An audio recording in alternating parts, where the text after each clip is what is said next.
Bonjour et bienvenue. Je suis Estelle Ballot et je suis ravie de vous recevoir sur le podcast du marketing. À chaque épisode, je vous propose d'analyser les techniques marketing qui marchent, pas à pas et très concrètement, pour développer votre activité.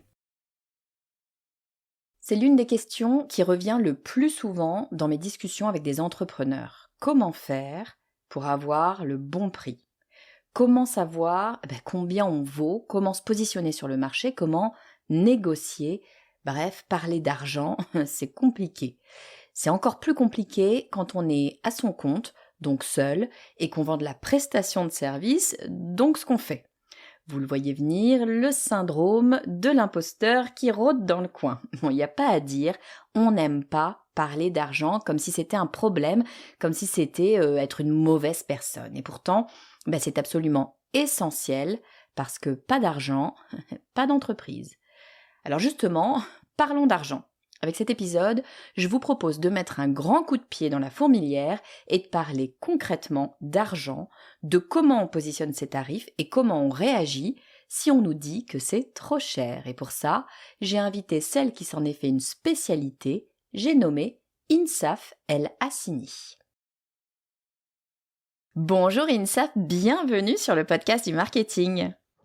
Bonjour Estelle, je suis ravie d'être là. Écoute, je suis ultra contente de t'avoir sur le podcast. Ça fait longtemps qu'on en discute de cet épisode de podcast. On en a parlé il y a quelques années maintenant et puis le temps a passé très très vite. Donc je suis d'autant plus heureuse de te recevoir aujourd'hui sur le podcast du marketing pour parler d'un sujet ô combien important. On va parler d'argent, on va parler de tarifs et de savoir comment est-ce que, on va pouvoir fixer nos tarifs avant qu'on rentre dans le vif du sujet. Insaf, est-ce que tu peux nous dire qui tu es et ce que tu fais ? Bien sûr, écoute Estelle, moi je suis Insaf El Hassini, donc je suis avocate de formation. Donc je suis juriste de formation, juriste financier, et je suis surtout aussi depuis plusieurs années maintenant la fondatrice d'une entreprise de formation et de coaching qui s'appelle Ma Juste Valeur et qui a pour objectif de former les femmes, mais pas que, à la négociation de rémunération, peu importe leur statut, qu'elles soient salariées, indépendantes, chefs d'entreprise, profession libérale, fonctionnaires, contractuels de l'administration publique, et de leur donner des clés pour aller savoir comment les déterminer la juste valeur, soit de leur profil, soit de leurs prestations sur le marché du travail, comment l'assumer, comment le défendre ensuite avec les bons mots et les bons éléments de langage pour obtenir ce que demander c'est bien, mais obtenir c'est mieux, et obtenir de plus justes rémunérations. Je suis aussi l'animatrice du podcast éponyme qui s'appelle Ma Juste Valeur, qui est disponible en français et en anglais sous le nom de My Fair Value et qui comptabilise 1,5 million d'écoutes. Donc je suis très fière. Bravo, mais oui, tu peux être fière, trop bien. Merci. Et du coup, depuis que je me suis lancée il y a plus de 10 ans maintenant, j'ai eu cette chance-là de pouvoir former plus de 5000 femmes à négocier de meilleures rémunérations et obtenir des carrières à leur juste valeur, peu importe leur statut, encore une fois. Je suis aussi Vas-y.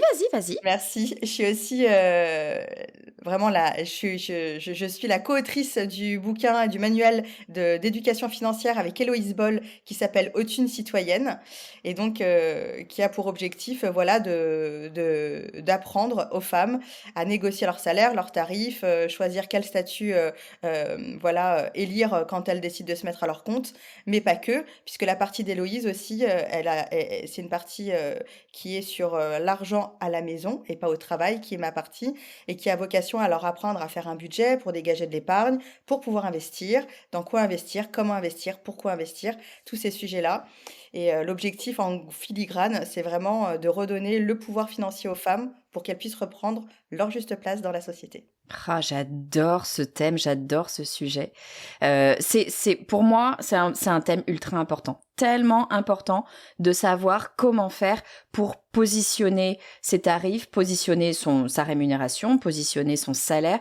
Je l'ai vu, moi je te le disais en off, j'ai été manager pendant très très longtemps dans ma carrière et je voyais bien cette différence je parle de la différence homme-femme, mais là il y a un vrai sujet, c'est pas le cœur du sujet nécessairement aujourd'hui, mais je tiens quand même à le dire parce que j'ai une grosse audience féminine, pas que, ces messieurs sont les bienvenus sur le podcast du marketing évidemment, mais il n'empêche que Moi, je voyais la différence entre les hommes et les femmes quand il s'agissait de venir me voir quand j'étais manager pour me demander une augmentation.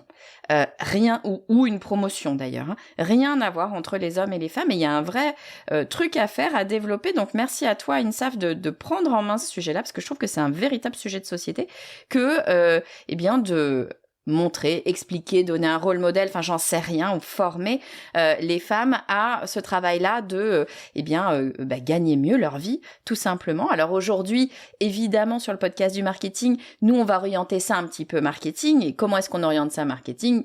On parle pas nécessairement de rémunération, mais de fixation des tarifs. Comment est-ce qu'on fait ? Moi, c'est l'une des questions je vais te dire, qui revient le plus souvent. Des entrepreneurs autour de moi qui me disent « Non mais en fait, je suis un peu paumée, Estelle, parce que je sais pas quel tarif mettre. » Ou alors, ils mettent un tarif et le tarif est largement en dessous du marché, de ce que ça vaut. Enfin bon, c'est évident que c'est en dessous, souvent parce qu'on se dit « Oh, j'ose pas, qui je suis, je démarre, etc. etc. » Comment, je vais te poser une question de but en blanc, un peu comme ça, mais c'est un petit peu le cœur du sujet. Comment est-ce qu'on fait, INSAF, pour positionner son tarif ? Comment on fait pour savoir combien ça coûte ? Alors, ma première réponse serait de dire, Estelle, la première erreur qu'il faut éviter quand on souhaite mettre en place une politique tarifaire, c'est de fixer ses tarifs en fonction de son niveau de confiance en soi, plutôt qu'en fonction du niveau des prix du marché. Ouais. Et ça, c'est la première erreur qu'on fait, et tu l'as très bien verbalisé d'ailleurs quand tu m'as posé cette question. La plupart des personnes te disent, mais je ne sais pas comment fixer mes tarifs, est-ce que je suis légitime, pas légitime, je viens de commencer, etc. Donc en fait, ils ont tendance à lier et relier cette question tarifaire avec leur niveau de confiance en elles. Quand tu vends un appartement ou une maison, tu ne vends pas et tu ne fixes pas le tarif de vente de ton appartement ou de ta maison en fonction de ton niveau de confiance en toi. On est d'accord ? Mais oui. Tu as ce réflexe-là d'aller regarder qu'est-ce qui se fait sur le marché immobilier, quel est le prix au mètre carré, quelles sont les prestations que tu offres, et tu détermines un prix, tu détermines une fourchette. La fourchette haute, c'est le prix idéal auquel tu souhaiterais vendre ton bien immobilier, et tu détermines un prix seuil en dessous duquel tu vas perdre de l'argent. Mmh. En fait, ce réflexe-là, moi, je l'apprends à toutes mes clientes et je le donne. On a ce réflexe-là sur le marché de l'immobilier, on l'a pas sur le marché du travail. Et donc, moi, c'est pour ça aussi que j'ai mis en place la méthode Ma Juste Valeur. C'est qu'en fait, j'ai réalisé que dans notre vie, on nous apprend beaucoup de choses. On nous apprend un métier notamment, mais on nous apprend jamais à gagner notre vie. On nous apprend encore moins quand on est entrepreneur, freelance, profession libérale, etc. En tout cas, quand on est à notre compte, comment mettre en place une politique tarifaire, comment faire en sorte qu'elle soit alignée avec nos objectifs et nos priorités business, et comment demander de l'argent pour l'obtenir. Mmh. On nous le demande pas. Et c'est pour ça que moi, j'ai mis en place la méthode Ma Juste Valeur. Ouais, mais c'est très juste ce que tu dis, effectivement. On a beau faire toutes les études qu'on veut, que ce soit, tu vois, on a des enfants toutes les deux à l'école. Moi, les miens, là, sont à l'école primaire. Donc, je suis, comme tout le monde, hein, je pense, leur programme, ce qu'ils apprennent, etc. Ils apprennent plein de choses.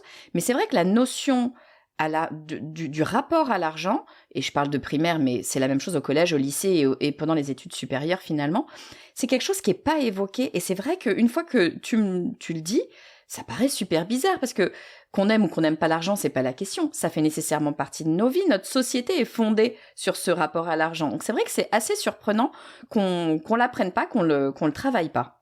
C'est d'autant plus surprenant qu'en réalité, quand tu te mets à ton compte, peu importe le statut que tu choisis, mais quand tu es ton propre employeur, en fait, l'argent, c'est capital, c'est le nerf de la guerre, c'est cardinal. Et en fait, moi, ce que je trouve encore plus délirant, c'est que on a tout ce hype autour de l'entrepreneuriat féminin, et en fait, j'ai le sentiment que tout le monde te dit, va à la piscine, c'est chouette d'aller à la piscine. T'entends partout que la piscine, c'est formidable, que c'est cool. Tu lis des histoires d'autres femmes qui sont allées à la piscine et qui te disent comment la piscine, c'est génial. Et toi, tu vas à la piscine et tu te rends compte que, en fait, si tu veux profiter de la piscine, il faut que tu apprennes à nager. Mais personne t'a appris à nager. Donc, soit tu repars, soit tu restes sur le banc de touche, soit tu sautes et tu coules, soit tu apprends, bon an, mal an, à nager, mais tu patauges, tu vois, et tu es à 2 ou 3 fois en train de couler. Tu vois ce que je veux dire? Mmh. Et en fait, et ça, c'est vraiment pour moi la meilleure image par rapport à l'argent, c'est que même quand tu vois les formations Pôle emploi sur la création d'entreprise, on ne parle pas de la question financière. Alors que le sujet cardinal et c'est la raison, pour laquelle, c'est pas la raison, on se lance pas dans l'entrepreneuriat ou on se met pas à son compte pour gagner de l'argent.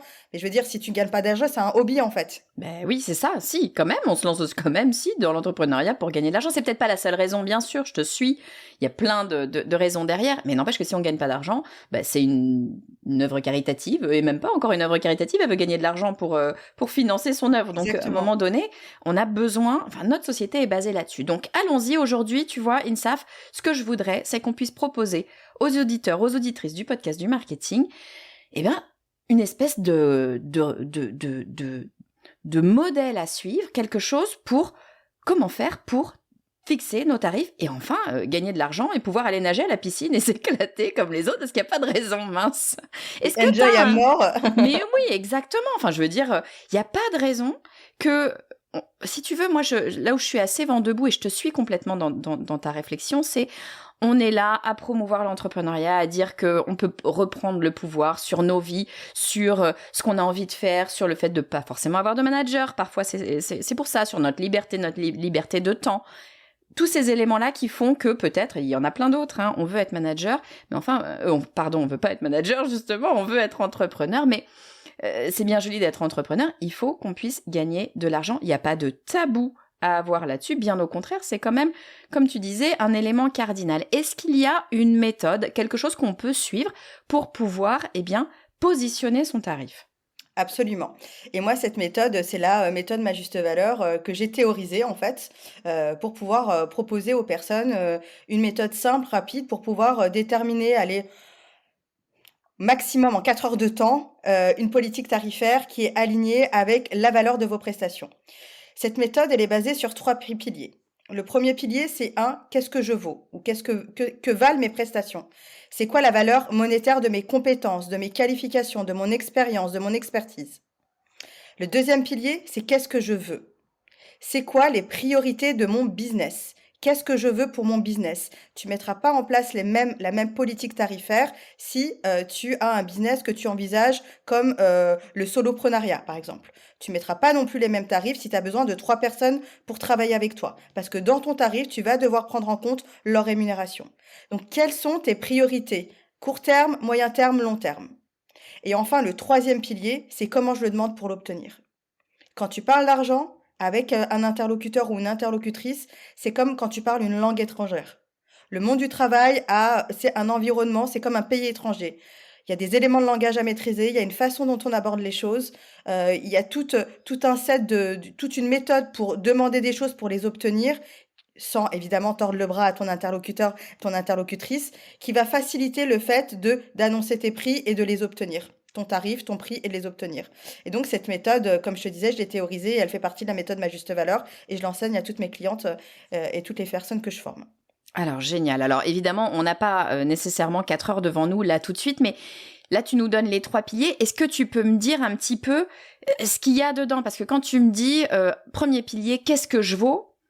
Bah, je sais pas ce que je vaux, moi, INSAF. Comment je fais pour savoir ce que je vaux? Parce que souvent, c'est un peu tu vois, on parlait du fait d'être sûr de soi et qu'on peut pas le faire par rapport au fait qu'on est sûr de soi. Bah, justement, comment je fais pour savoir ce que je vaux? Encore une fois, on va reprendre l'exemple du marché immobilier. Moi, ce que j'aime faire, c'est vraiment rationaliser et désémotionnaliser le sujet. Donc, qu'est-ce que je vaux? C'est quelle est quelle est la prestation que je propose? Quelle est la valeur de cette prestation? Et c'est vraiment, tu dupliques l'image de l'appartement en vente sur le marché immobilier. Pour aider les gens à déterminer assez facilement et rapidement, surtout, quelle est la valeur de leur prestation, j'ai encore une méthode qui s'appelle la méthode du faisceau d'indices. Et cette méthode, elle est en 3 étapes. La première étape, c'est le benchmark. Si moi, je vends des baguettes, d'accord? On va prendre un exemple qui va peut-être un peu plus parler à ton audience. Je vends des formations de Ouais. coaching, OK? Je vends une prestation de coaching. Avant de savoir quel prix je vais mettre sur cette prestation de coaching, je vais aller déterminer je vais aller regarder un petit peu sur internet. Je vais taper par exemple, moi je l'appelle la méthode du faisceau d'indices parce que c'est vraiment une méthode en entonnoir. Première étape, je vais aller sur Google, je vais taper prix coaching de carrière. Là, je vais avoir un truc qui va me dire entre 50 € et 150 € par exemple. Ouais. C'est Ok. vraiment une image. Une fois que j'ai cette fourchette-là, mon job avec la deuxième et la troisième étape, c'est de venir affiner cette fourchette. Donc après, la deuxième étape, c'est l'affinage. L'affinage, c'est je vais aller interroger des gens qui exercent en tant que coach carrière sur ce domaine. Et donc, je vais aller regarder, ben, je vois que Marine fait telle prestation de coaching de carrière et qu'elle est à 100 euros. Je vois que Michel fait telle prestation de coaching et qu'il est à 50 euros. Je vois que Dominique fait telle prestation de coaching. Et donc, voilà, je prends un peu les éléments. Et la troisième étape, c'est je vais finir par affiner au maximum en interrogeant vraiment les acteurs du marché. Les acteurs du marché, c'est qui? C'est les personnes qui font exactement ce que moi je veux faire. Hmm. Et donc, je vais regarder leur politique tarifaire. Et si vraiment c'est vraiment un job de détective privé, entre guillemets, mais c'est un job de détective privé qui va pas te prendre plus de 4 heures de temps. Et donc, l'idée, Estelle, c'est de venir interroger vraiment les acteurs du marché pour pouvoir avoir une véritable visibilité sur les prix qui sont pratiqués. Et en fait, on se fait toute une montagne de cet exercice-là, mais c'est pas un exercice qui est très compliqué à faire. Les concurrents, en général, on les appelle les concurrents, mais ils sont hyper bienveillants. Et on a énormément de gens qui font partie de notre réseau qui sont prêts à nous aider.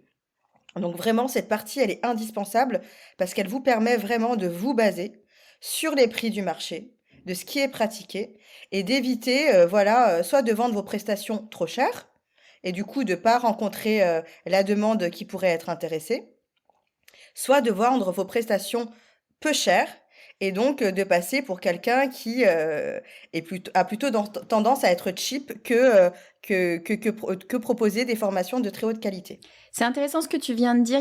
Enfin, tout ce que tu viens de dire est intéressant, mais tu viens de dire un truc, moi, qui m'interpelle et que je trouve vraiment très, très juste. Souvent, on a tendance à se dire non, mais je peux pas aller interroger ma concurrence. Ils vont pas vouloir me donner d'informations. C'est les concurrents, c'est un peu la bataille. Il faut sortir de ce schéma-là. C'est pas vrai. La plupart des gens qui sont dans votre environnement professionnel sont très bienveillants et ont tout à fait envie de discuter avec des pairs.